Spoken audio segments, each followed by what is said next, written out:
Driver San Francisco really is, it's not a traditional reboot, actually. It's taking the story further from where we left off in Driver 3, actually.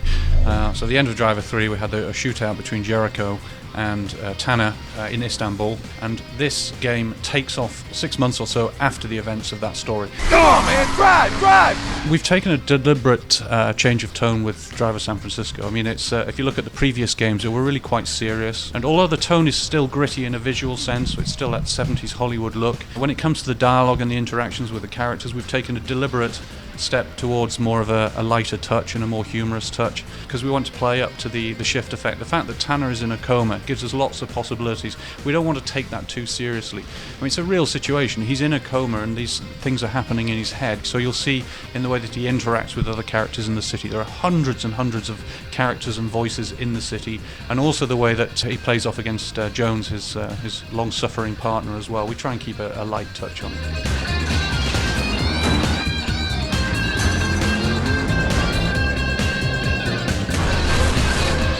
We've really focused the team on that core feeling of the driving, you know, the 70s muscle car, the big tail-out slides and smoking tyres, all the things that Driver was originally known for.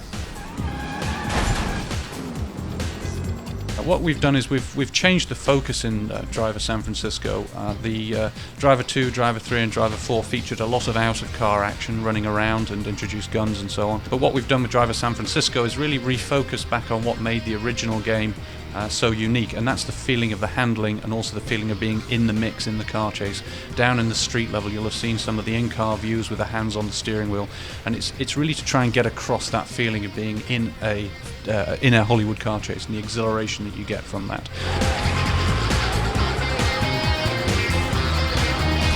The shift feature is something that is not possible, or would not have been possible in the previous generations. The shift is obviously a totally unique system seen in a driving game, and at its simplest level, what it allows the player to do is to simultaneously shift from one vehicle to another, and also shift from one side of the city instantaneously to the other side of the city.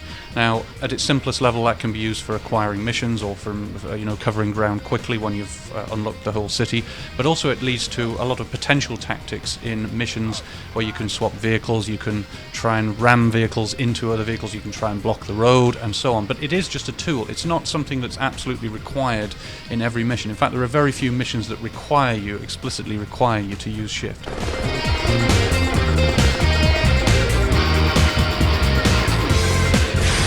Driver San Francisco will be out on PlayStation 3, Xbox 360, PC and Wii, and it comes out in September this year. Let's get that beer. Ha ha! First round's on me.